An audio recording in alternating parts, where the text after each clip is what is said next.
Hola, muy buenas noches, bienvenidos. Esto es 2017, una semana que termina, por supuesto, con noticias buenas, con noticias malas. Ayer la selección nos dio una buena, o sea que vamos a empezar el fin de semana con una sonrisa.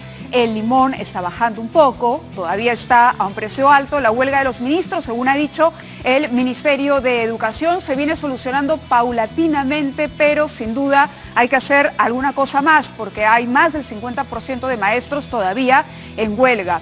Esto mientras el presidente Pedro Pablo Kuczynski minimiza el resultado de las últimas encuestas que le dan apenas un 19% de desaprobación y cuando los líos internos en su partido todavía se ventilan al aire. El Congreso, evaluando la ley antitránsfuga, se acatará, no se acatará, el fallo del Tribunal Constitucional, se sancionará a Gilbert Violeta porque filtró la información de este fallo. ¿Estamos acá? Y bueno, de todo esto y más vamos a hablar esta noche con una invitada muy especial, una invitada que ha resistido de todo, que se ha revolcado en el mar de la política, en el Océano Pacífico, pero que está aquí porque además está trabajando muy duro para dar la talla en las próximas elecciones municipales y regionales. Lourdes Flores Nano es nuestra invitada esta noche y la recibimos, por supuesto, calurosamente. Lourdes, muchas gracias, encantada. Gracias. Muchísimas gracias, encantada de estar contigo, pero comienzo haciendo la aclaración para que mi partido, recuperados ya de los problemas internos, pueda participar. Yo mirando en el balcón y apoyando a quien corresponda. ¿Está descartada una participación directa? Sí, de candidata sí, absolutamente, pero creo que lo que se trata es que salgamos de un mal momento. Hemos tenido años difíciles en el partido, hemos tenido problemas internos, un mal resultado electoral. Afortunadamente creo que estamos ya llegando a la etapa final de esto, estamos a la espera de una decisión final del jurado, pero lo más importante, conversando, y lo que sí habrá es un Partido Popular Cristiano activo, dinámico, con nuevos rostros, participando activamente en las próximas elecciones. Creo que eso es una buena contribución a la democracia peruana. No está muy lejos eso, no está muy lejos la campaña. ¿Les va a dar el tiempo? Totalmente, porque ya, gracias a Dios, el tema legal está terminando. Estamos, como te digo, a la espera de una decisión final en los próximos días del Jurado Nacional de Elecciones, pero lo más importante, porque estamos conversando ya para dejar atrás los malos tiempos y buscar soluciones. Creo que eso también es parte de la contribución que un partido de tanta historia, de más de 50 años, tiene que contribuir a dar. No, además en un momento en que necesitamos realmente partidos sólidos, ¿no? Yo creo que sí, Mávila. En los últimos días, y en general en los comentarios permanentes, se habla de la necesidad de recuperar la buena política, ¿no?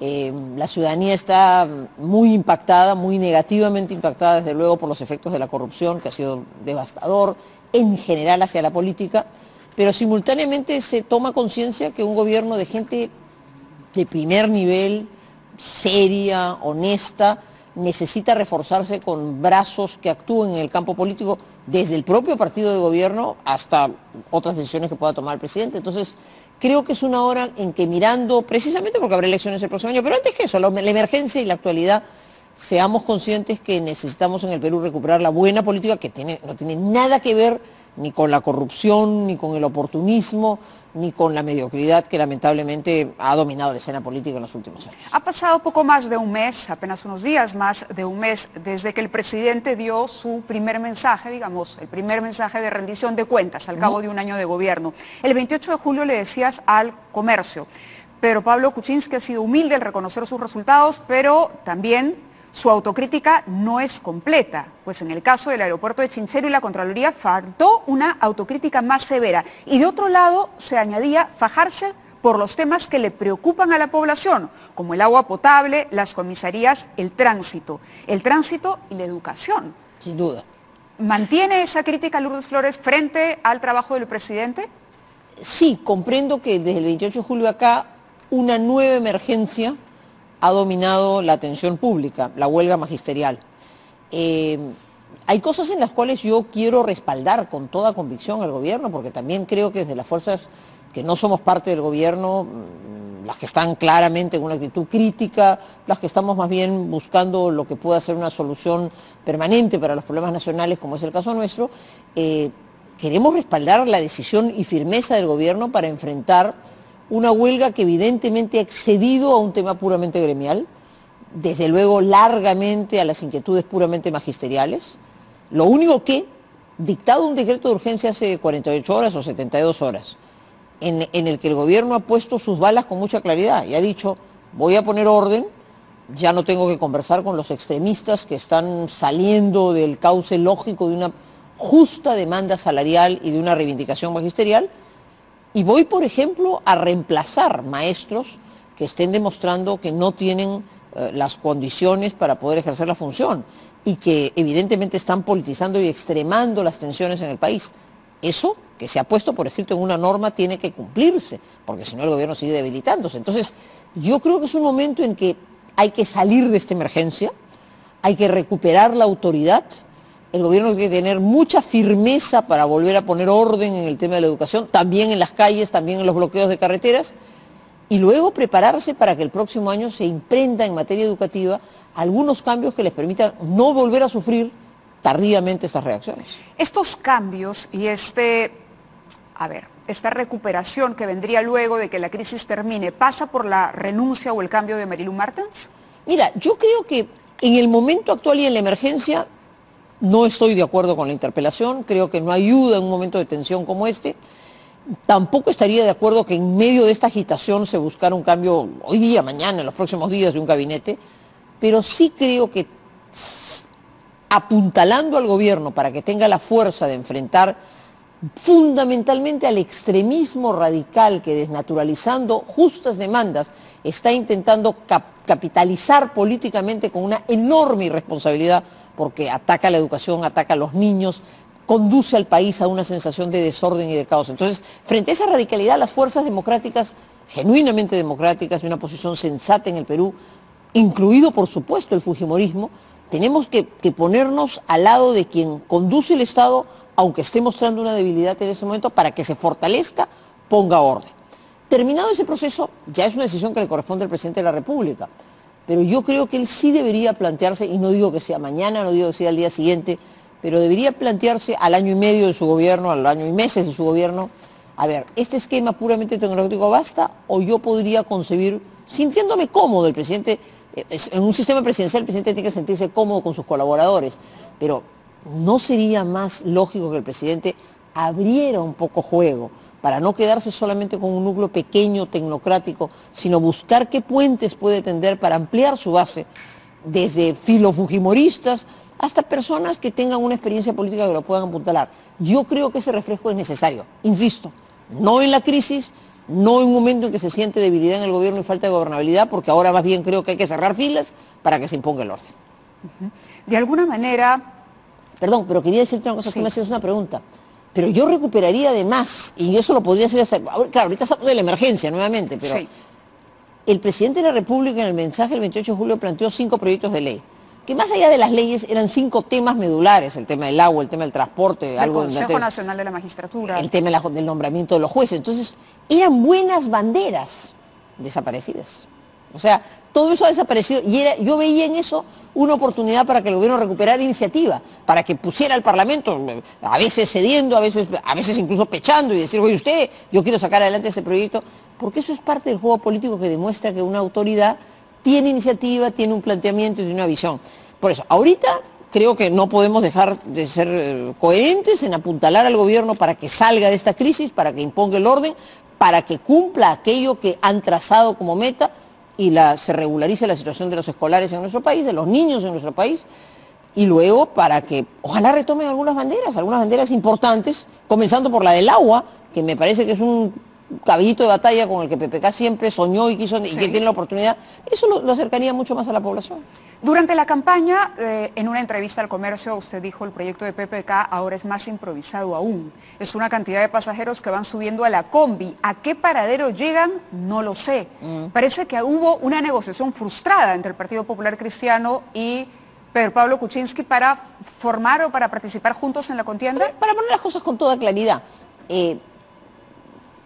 muy temprano fue, me parece que como en abril o mayo del 2015, yo me acuerdo que en una entrevista que me hicieron en la Diario de la República, yo dije esa mañana, si con alguien no se debería dejar de pensar en posiblemente con PPK.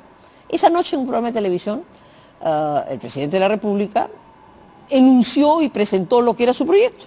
Dijo, yo no voy a tratar con nadie, yo estoy armando mi propio partido y quiero un proyecto propio. Entendí perfectamente el mensaje y comprendí que no había ninguna voluntad de abrir juego como se había hecho en el periodo anterior. Así lo entendí y era absolutamente legítimo, y eso lo ha conducido pues en su estilo y su forma al éxito. Pero hoy se revela que eso es insuficiente. Yo no de ninguna manera auguro que hayan más dificultades. Creo que si él ha forjado un partido naciente, con algunas figuras valiosas, bueno, él tendría también que tender esos puentes con su propia base política, pero sí, yo no he hablado nunca con el presidente en estos años, en estos meses de gobierno, pero si alguien quisiera una palabra de amiga, de persona absolutamente desinteresada frente al tema, yo le diría, quizás lo que te corresponde es mantener un grupo tecnocrático, que duda cabe, pero abrir tu base política, tender puentes a otros, para lo cual a su vez seguramente el conductor de ese gabinete tendría que tener unas características y una cierta libertad para conducir ese equipo. O sea, un segundo tiempo en el que refrescas lo que has venido haciendo sin prescindir de la gente valiosa con la que puedas tener, pero permitiéndote un juego mayor porque hay otros desafíos. No se puede pasar el segundo año. Yo creo que el tiempo va llegando como hasta la mitad del gobierno. Si los próximos 18 meses se desaprovechan, ya es un gobierno anodino que no va a dejar ninguna huella, y eso sería una pena teniendo un presidente del talante del que tenemos.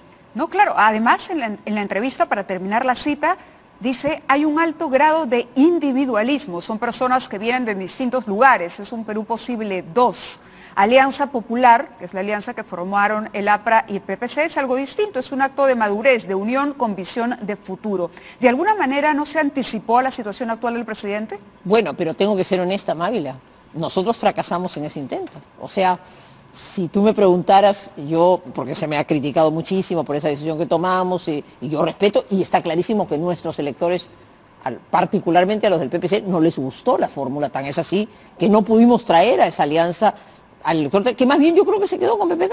Si tú me preguntas, ¿dónde están los electores del PPC? Se quedaron con PPK, votaron, no nos siguieron este programa partidario, en fin, ya para qué volvemos al pasado.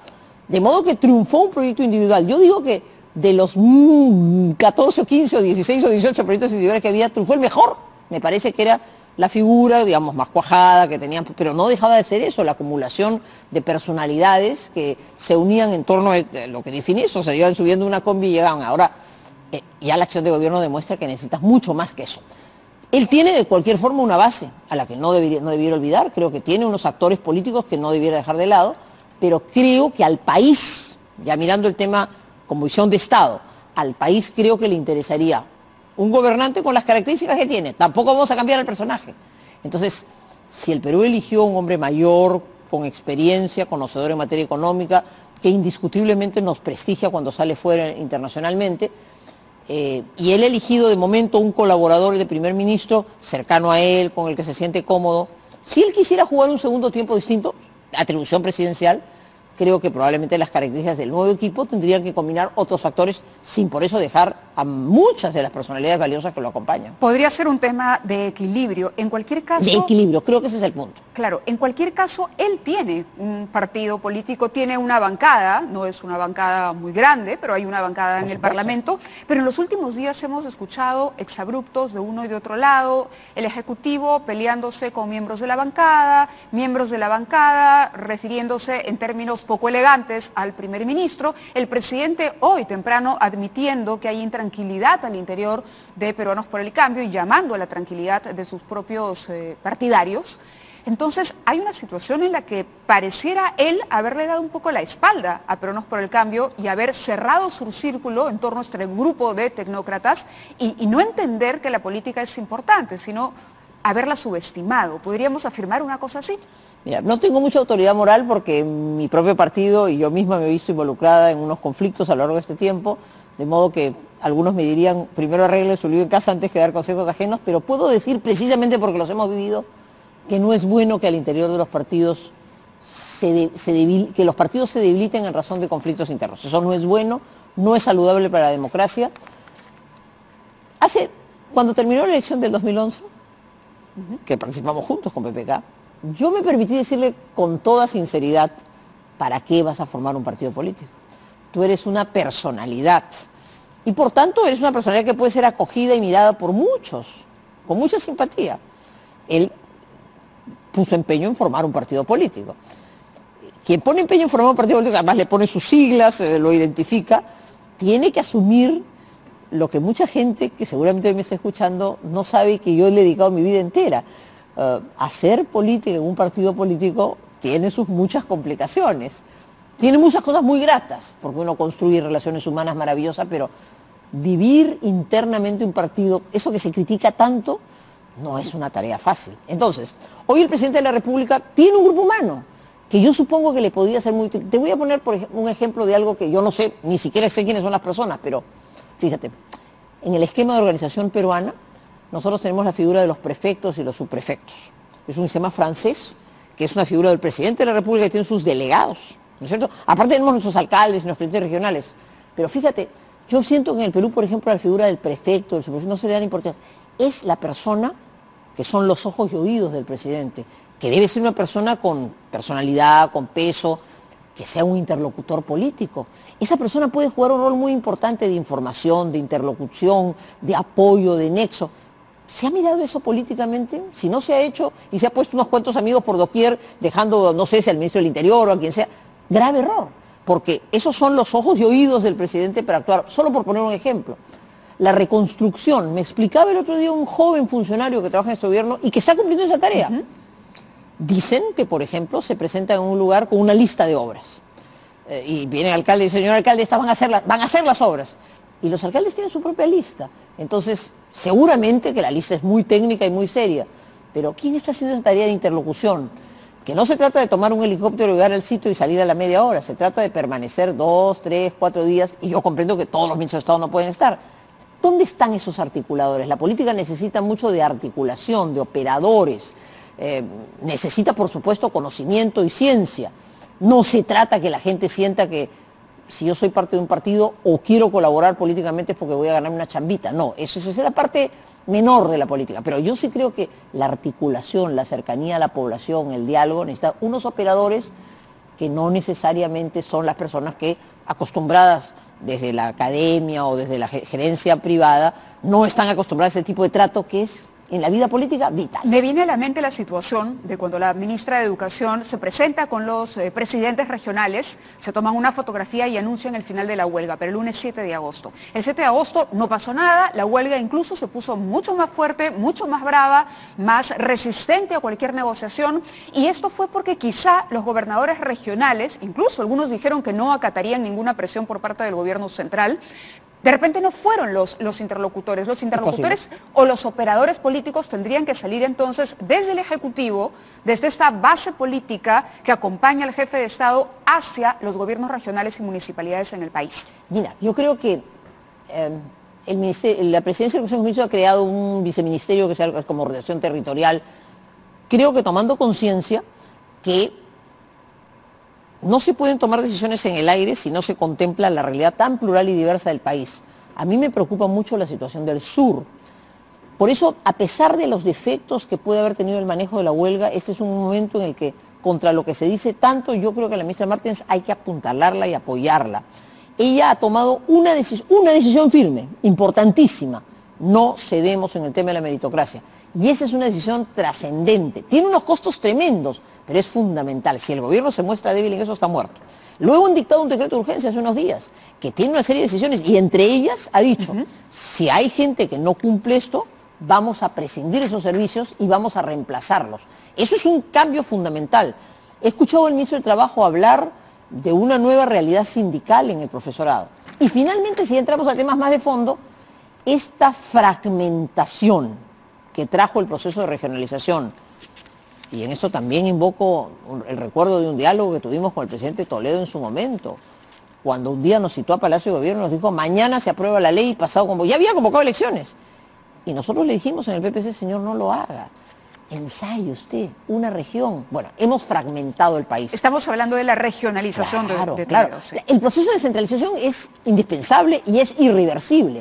Pero hay cosas en las cuales en un momento habría que tener la fuerza para recentralizar. Pero volviendo a tu pregunta, que es muy importante, esos operadores que van desde la inteligencia, porque claro, en esta huelga se ha aparentemente revelado hechos que inteligencia conocía y que no llegaron donde tenían que llegar. Bueno, la fragmentación del SUTEP nada más. Bueno, digamos, negociar con una base nacional o con una base central que no tiene representatividad en la calle. Y donde los que solíamos considerar como los radicales, gente del UNIR, gente de Patria Roja, de pronto han resultado ser los más dialogantes, porque claro, se han ido infiltrando sectores más radicales a los cuales hay que ponerles coto y con mucha firmeza, porque la democracia no puede ser una democracia débil, la democracia no puede ser una democracia boba, la democracia tiene que tener firmeza y claridad. Entonces, claramente a un momento dado de la huelga se ha evidenciado que lo que estaba en juego no era una demanda salarial, no era una demanda de mejora de calidad de los... había eso de por medio, y seguramente mucha gente con muy buena fe, porque creo que los peruanos tenemos que ser conscientes. El gobierno ya ha cubierto esas expectativas, en parte económicas. Creo que tiene que caminarse mucho más hacia la capacitación, creo que tiene que haber mucho más de mejoramiento de infraestructura educativa, pero hay que ponerle coto a este copamiento político radical del magisterio, que además tenía un plan de acción, porque eso venía luego acompañado de un acompañamiento de una escala mayor, de una huelga nacional, o sea, eso puede ser llevado a los extremos. Entonces, sí tenemos en el Perú la amenaza de sectores radicales que están al acecho del debilitamiento de este gobierno en la esperanza de ser una alternativa de gobierno. Y eso sí creo que tenemos que abrir los ojos con toda claridad, no podemos ser ciegos. Si este gobierno fracasa, el riesgo de una radicalización es peligroso. ¿Sí cree entonces que el Movadef está detrás de algunos personajes radicales en el magisterio? No tengo la menor duda, yo creo que incluso la propia... ¿Pedro Castillo? Mira, toda su actuación me ha parecido muy negativa. No lo conozco suficientemente, pero su actuación política me parece que es una actuación radical, inconsecuente con el magisterio realmente y poco preocupado por la verdadera educación nacional y más bien en un juego político de construcción de un espacio radical en el país. Si esto fuera un juego democrático limpio, enhorabuena, pero se está jugando con la educación nacional, se está llevando unos planteamientos irracionales y lo que es más importante, uno mira que esto es una escalada de violencia que puede irse dando particularmente en el sur del país usando problemas sociales no resueltos. Pero entonces hay que estar atentos a esto. Hay un movimiento radical insatisfecho que ni siquiera lo representa el Frente Amplio, los parlamentarios de la izquierda. Es un sector mucho más radical, en que Sendero se ha reciclado a través del Movadef, hay fórmulas de participación en comunidades, incluso con estilos de trabajo. Bueno, ¿dónde está la inteligencia que no pone todo esto en evidencia y cómo nos anticipamos a este tema? En materia de educación ahora hay una emergencia, hay que resolverla. Yo confío. El ministro Chang, por ejemplo, que tomó algunas decisiones importantes, tuvo siempre la habilidad de saber usar el calendario. Y entonces habían momentos en que tomaba las decisiones radicales, porque te dan el tiempo de poder actuar. Si hay, por ejemplo, la invitación a nuevas personas que quieren integrarse al magisterio, mira, pienso en voz alta en una experiencia lindísima de jóvenes universitarios que dijeron, queremos entregar 1 o 2 años de nuestras vidas a enseñar. Yo estoy segura que puede haber una convocatoria muy valiosa a personas de la academia, a profesores universitarios en las provincias, a jóvenes. O sea, todo eso tiene que verse. Hay que pensar en otras fórmulas de administración de educación, pero esa es la reforma grande. Lo inmediato, orden, una línea trazada en la cual el gobierno puede ser débil y creo que un acompañamiento político general para que el gobierno se fortalezca. Sobre ahí tengo algunos comentarios que compartir con Lourdes, pero también tenemos fotografías para recordar algunos momentos de la larga trayectoria. ¿Cuántos años en política, Lourdes? Yo desde los 18 y estoy en los 57, casi 40, 39. 39 años en política. Yo comencé a los 18 y toda este año la en octubre, 40 años. A ver, ¿con qué nos va a sorprender el switcher esta noche? ¿Qué han buscado los chicos? Vamos a una primera foto. A ver. Atrás. Mira, ¿ves? ¿Esa es la diputada Lourdes Flores? Ese es el momento en el que sustentamos nada menos que la acusación a Alan García. Ahora, fue una ardorosa presentación y un trabajo que, aquí yo tengo justamente el libro de Pedro Cateriano con la revisión del caso García. Lo que no me ha invitado esta vez. ¿No te invitó a la presentación? No, y al contrario dice que rajó duro en la presentación. No puede ser. Pero yo he leído con mucho placer por segunda vez el libro y además, bueno, las conclusiones del trabajo que hicieron de verdad son irrefutables. Pero por otro lado hay una pasión política que exuda. Había esos años también, ¿no?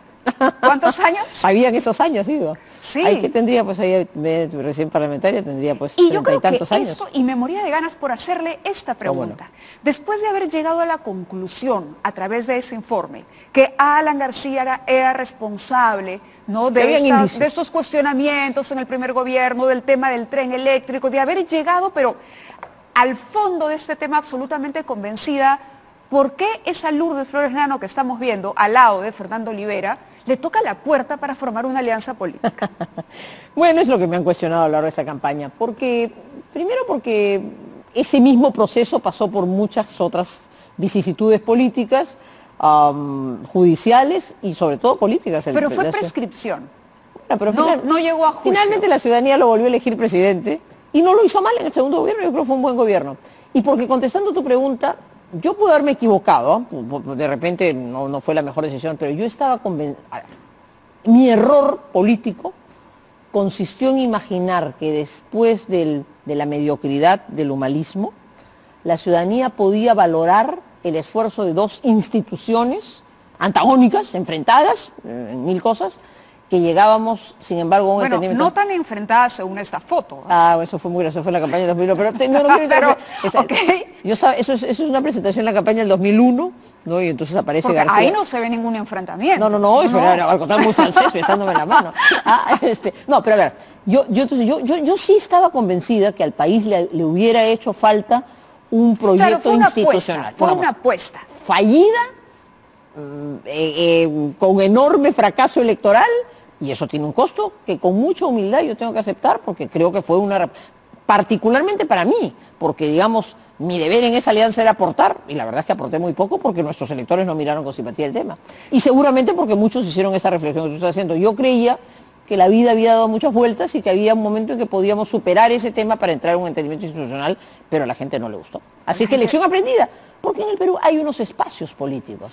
Y por eso me preocupa tanto este gobierno. ¿Hubiese preferido que el caso García no hubiese prescrito? ¿Que se hubiese llevado a cabo un juicio? Yo creo que siempre hubiera sido justicia, como está ocurriendo con los procesos que ahora se abren a expresidente? En general, siempre que hay un cuestionamiento es mejor, me parece, que se investigue a fondo y que se llegue a conclusiones, porque si no siempre queda una sombra y una duda, ¿no? Pero todavía lo considera entonces culpable del tema del tren eléctrico, los sobornos que se pagaron. En esos años lo que nosotros dijimos es que había unos indicios que debían ser investigados, y eso lamentablemente ese proceso no terminó. Lo que pasa es que ha corrido tanta agua bajo el puente que yo digo también mirar, no quiero repetir la frase de ayer o de hoy del presidente de la República, de mirar en el retrovisor, pero en fin, la justicia hizo su tarea y llegó hasta donde llegó, y el pueblo peruano lo reivindicó, eso no se puede negar. Y tengo que ser consciente que tuvo una autocrítica importante y que el segundo gobierno de Alan García, por lo menos en materia económica, fue significativamente superior. A pesar de eso, ¿no? Cuando se le pregunta al peruano en las encuestas y se le dice, ponga usted el nombre del político peruano más corrupto, a pesar de no estar enjuiciado y de no estar dentro, bueno, se están abriendo investigaciones, en fin, pero más complicada es la situación de Ollanta Humala, más complicada es la situación de Toledo, que está, ¿no?, requisitoriado, perseguido en el extranjero, más complicada incluso la de Fujimori, que sigue en prisión. La pregunta es, ¿no lo percibe también Lourdes Flores como un político corrupto a Alan García? Mávila, para ser objetiva, yo creo que en el Perú de hoy este fenómeno generalizado de corrupción está dejando una estela de duda general sobre la política. Por eso creo que, si miramos el pasado, no se debe repetir eso. O sea, deben ser investigaciones serias que concluyan, y que concluyan objetividad. Si fruto de una investigación se demuestra que alguien es inocente, hay que decirlo con toda claridad. O sea, tampoco se puede dejar una mancha y una estela de duda toda la vida. Eso tampoco es justo, y eso pasa a veces. O sea, juzgamos sin que realmente se haya hecho un juicio. Yo creo que lo importante de esta etapa es que las cosas se investiguen con profundidad y sepamos la verdad. Y quienes sean inocentes, que sean declarados con toda claridad inocentes. Si hay un indicio, se investiga, y si el indicio conduce a que no hubo nada, hay que decirlo, porque eso es democracia, eso es un Estado constitucional. Se presume la inocencia de las personas, y si se demuestra la culpabilidad, a la cárcel. Pero si no, hay que también liberar a la gente de una carga permanente. Entonces, porque lo peor que nos puede pasar es que terminemos este proceso con una mancha de duda total sobre la política. De hecho, yo creo que la última elección, y por eso tengo la primera pregunta con toda sinceridad, porque además yo creo que ese es el papel que el PPC tiene que hacer a sus 50 años, 51 años. Necesitamos una nueva generación política. Tú me has preguntado y te he contestado, yo tengo 40 años en la vida política. Y creo que tengo edad para poder pensar lo que quisiera, pero creo que no, creo que es un ciclo cumplido, porque tienen que venir otros hacia atrás que se tracen ese horizonte de tener perseverancia. Y eso no quiere decir que quienes nos toque aconsejar, estar cerca, no sigamos en la política, pero la política necesita mucha renovación, y necesita renovación sin improvisación, no más mediocridad. Más bien todo esto debiera ser un mensaje para que en las próximas elecciones municipales y regionales, para comenzar, y desde luego en las nacionales, se sea consciente que mira cómo la improvisación, el aventurerismo, ese individualismo exacerbado ha traído tanta corrupción. Le voy a hacer una pregunta directa para cerrar ya este tema de Alan García. ¿Presume la inocencia de Alan García de todas las acusaciones que se le ha Como de hecho? todo ciudadano, yo presumo que en principio hay que suponer que la persona es inocente. Y si un proceso demuestra que es culpable, hay que asumir las consecuencias. Lamentablemente en el caso García, en el que Pedro Cateriano, sobre el que ha vuelto a escribir, como el tema no se investigó a fondo, ha quedado una estela de duda que lamentablemente lo acompaña. Y además, en el último quinquenio, campañas pues como el narco y los narcoindultos, en fin, sumaron a esa percepción. Lo que yo sí tengo que reconocer es que con el compañero de fórmula con el que trabajé en la última campaña, yo creo que ya era un hombre maduro, que podía mirar el Perú con una perspectiva. Pero tampoco podemos atribuir la corrupción a la inmadurez, ¿no? Pero no. En general, yo creo que el peor factor de corrupción en los últimos años ha sido la improvisación y el aventurerismo. Y esta es una buena reflexión. Yo veo muchos jóvenes que tienen ganas de meterse en la política. Y cuando me preguntan, digo, por supuesto, pero de la política no se vive.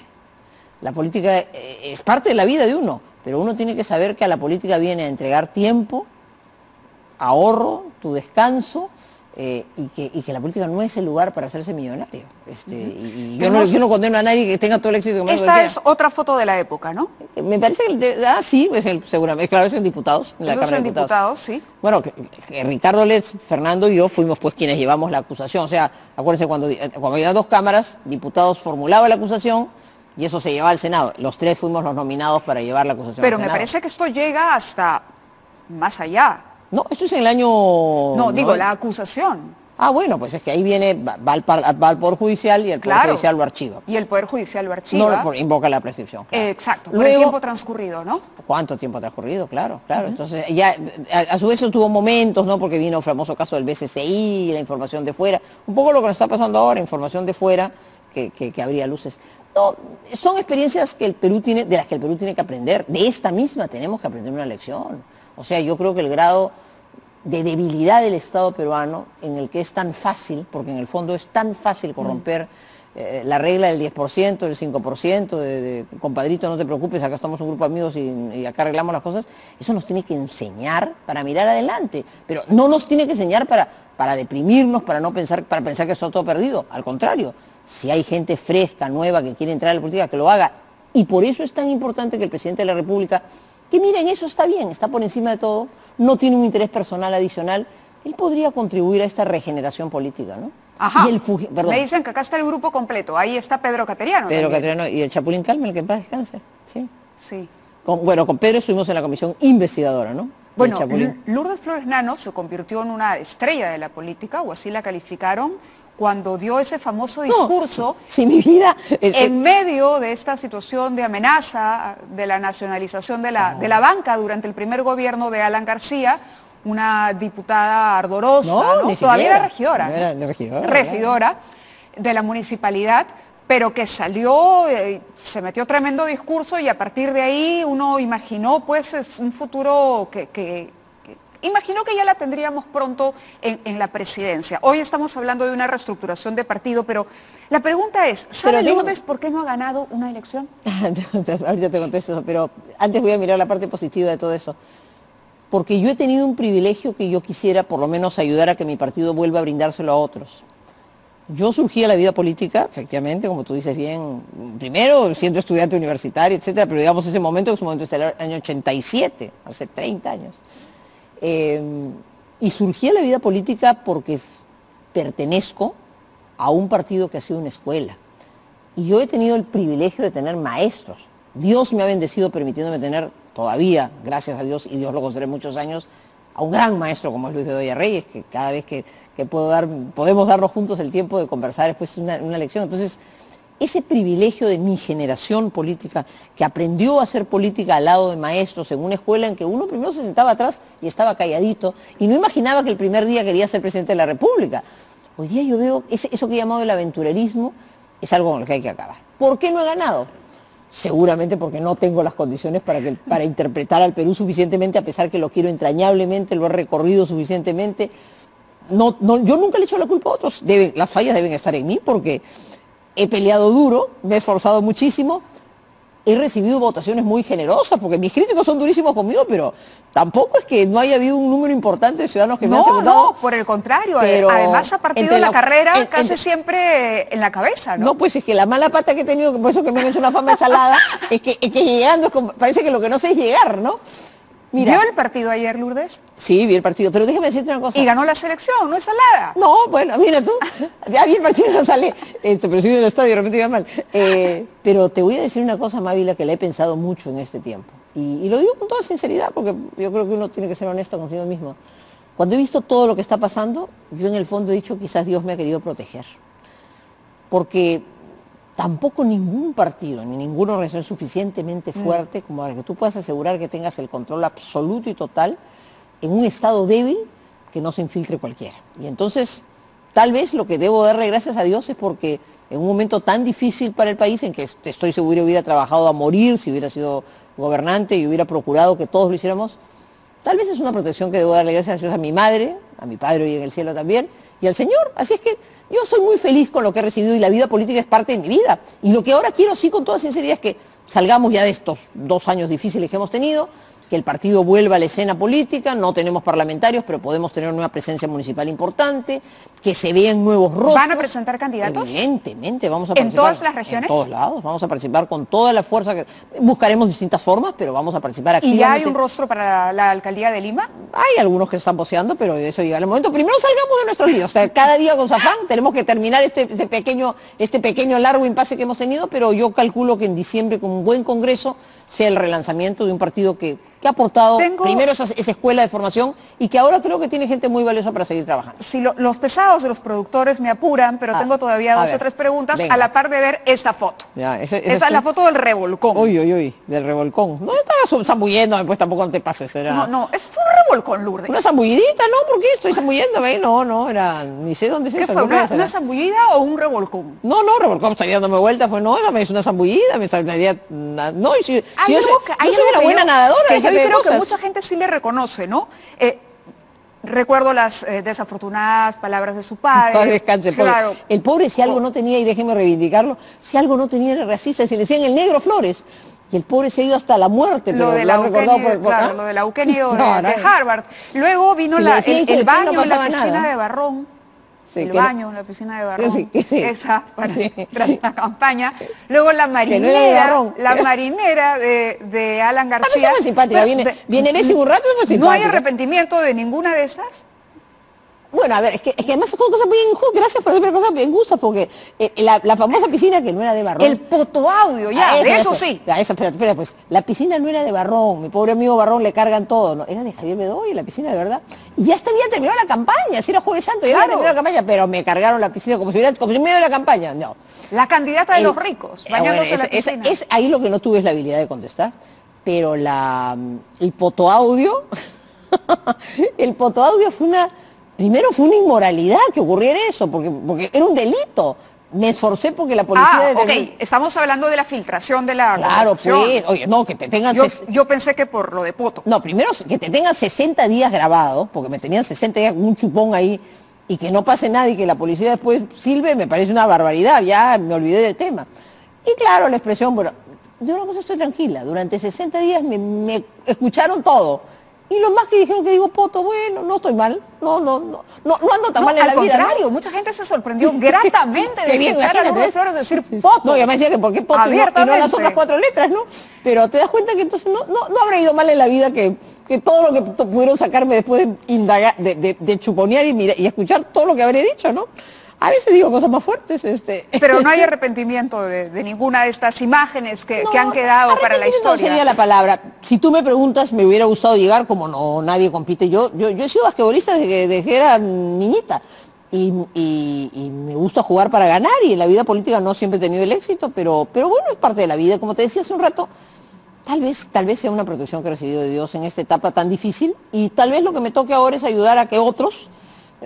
pero aportando lo mejor de mí, puedan salir adelante y seguir pensando y seguir contribuyendo. La política es un bicho que entró a mi vida hace muchísimos años y que no va a salir, pero ya no me veo en un avatar político, electoral, quiero decir, pero sí me veo en un avatar muy político. Ahora estoy una cosa bonita. Desde la conformación del partido, la reingeniería que hay que hacer atrás. Yo tengo mucha ilusión en eso. Yo creo que hemos pasado un mal momento. hemos pasado un momento de división, por eso es que cuando tú me preguntas me da pena porque las divisiones no ayudan. Hemos pasado un mal momento, no nos ha ido bien electoralmente, pero hay gente de primer nivel, hay gente joven que tiene valía, hay una generación que debe tomar la posta y nos toca a los que hemos tenido ese privilegio de ser formados ayudar a que ese camino se dé, porque lo que el Perú no puede perder es el esfuerzo realizado por hasta 3 o 4 generaciones de una obra política de 50 años que tiene que perdurar, porque además las ideas tienen valor, la economía social de mercado tiene todo el valor del mundo. Desde esa mirada de una política que ya ha trajinado muchas campañas y muchos avatares, ¿ve a Keiko Fujimori ganando alguna elección? Mira, le deseo lo mejor de los éxitos. Pero el trabajo desde la oposición no me convence, o sea... Y su presencia como lideresa de la bancada, estos mensajes de cuando en cuando... No se le puede negar que ha hecho un esfuerzo grande de organización y eso es valioso. También ellos tienen su propia confrontación, sus propias tensiones, ¿no? ¿Qué sector del fujimorismo finalmente es la vieja escuela la que va a triunfar?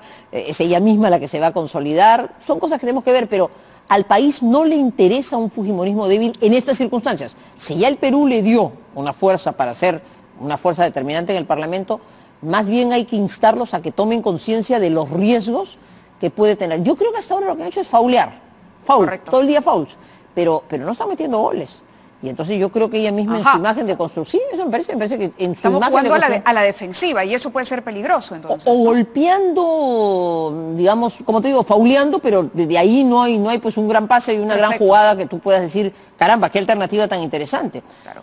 Y de momento, en la circunstancia actual que nos convoca y de la que estamos hablando, yo creo que el fujimorismo como primera fuerza parlamentaria, pero en general, todos los demócratas que tenemos una preocupación por el Perú en serio, no debemos permitir que el radicalismo se imponga. Y en ese sentido, si el gobierno nos sentimos débil, es válido que lo critiquemos. Tenemos que hacerlo, es lo que un buen amigo leal hace, pero simultáneamente tenemos que darle el soporte necesario para que salga. Y ojalá el presidente comprenda que saliendo de esta situación, un segundo tiempo de refresco con una mirada distinta, a mí me parece que le haría mucho bien. Al premierato, Lourdes. Yo yo estoy chambeando como abogada todos los días con mucha tranquilidad. Gracias, Lourdes. Encantada, un placer. Gracias por hacerme mirar hacia atrás, para darse cuenta cómo pasan los años. No, yo creo que es bueno siempre mirar hacia atrás, para no repetir algunos errores que uno comete. Y eso además, sin la duda. Y para reírnos de otros también, porque hay que aprender a reírse de uno mismo, ¿no? Y también para descubrir que también habemos en la vida política con éxitos y con fracasos quienes hemos dedicado nuestra vida a la vida política y eso hay que recuperarlo. ¿No? Y la vida, ¿qué es sino un camino